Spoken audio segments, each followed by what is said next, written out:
Hi there. I'd like to go over some of the creative and technical decisions I made when creating some cinematic content recently.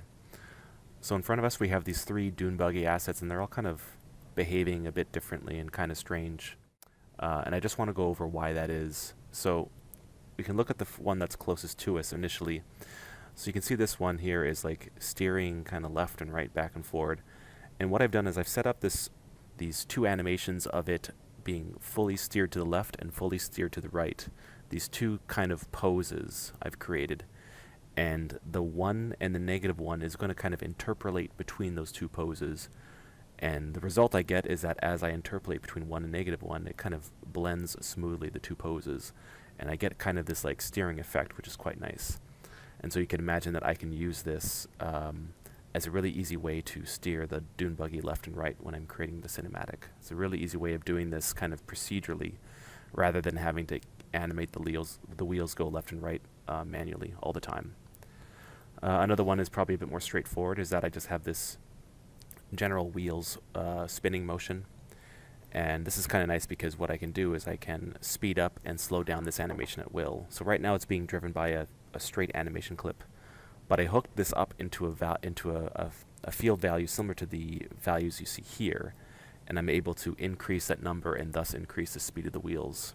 And in that case, if the dune buggy is going faster over the terrain, the wheels will turn faster accordingly. So just a really easy way to do that. And finally, we have these like weird kind of bumping up and down animation that I created.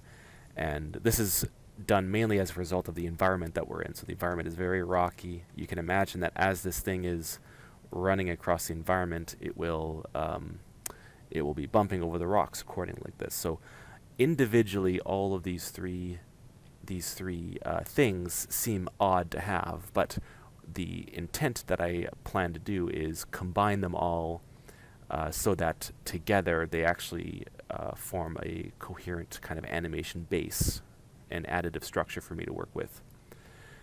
And so the final step is that now I need to start making the dune buggy move around the environment. And the way I plan to do that is I have this sort of track that I've drawn out here. You can see this like white line that kind of stretches out into the horizon here. And what I can do is I can actually attach it to the track and make it follow. So what I can do is I can just select this guy here, add him. We'll just add the transform.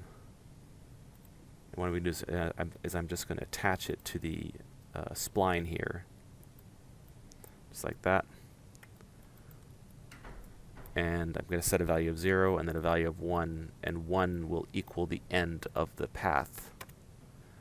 And so what I can do is, you can see now he's following the path and he's kind of following it accordingly.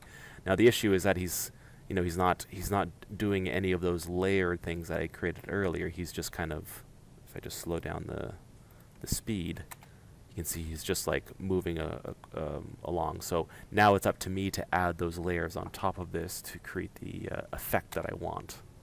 So what I'm going to do is I'm just going to jump ahead to a more finished clip, and we can kind of go over what I've done.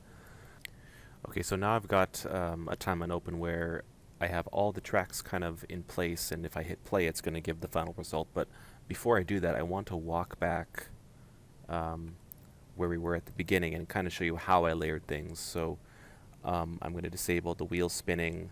We'll turn off some of the values for animating the steering, and as well as the additive keyframes I have in here too. So now if I hit play, it's just going to be the dune buggy racing and following along the track like we saw before. So if we stop at the corner here, I'm just going to enable some of the values at this point, so you can kind of see what I did. So at this point he's in a turn, and I want to enable the steering mechanism, so we can see at this point, let's see here, might need to enable the spinning as well. That's fine though. You can see that now he's kind of leaning into a turn here. And so if I scrub back out, you can see it's blending onto the turn and blending off. And so now at this point, you can see that already it's actually looking quite good. He's like in these turns appropriately. You can see he's turning here as well, and it's like mimicking kind of the curve of the path. That's all quite good. I'll turn on the spin rate as well. And after that, I kind of embellish these turns a little bit with some additional key additive keys. So I'll scrub back to this point, and when he's in this turn, I kind of added some keyframes that offset him from the path a little bit to sort of make him slalom around like he's drifting. And so if I play this, you can see he kind of deviates from his curve and kind of leaves a fishtail in the back, and then eventually links back up with the curve. And I find that was making a really good turning effect. You can see he kind of deviates from the path here now too. If I turn off the keyed layer, you can see that he'll just pop back to the path accordingly. With this layer on, with this additive layer on, I was able to make kind of a neat drifting effect with it. So it was really an interesting way of layering things on. And that's kind of what this whole process is showing, is like how I can construct this like interesting animation very easily just by layering things on.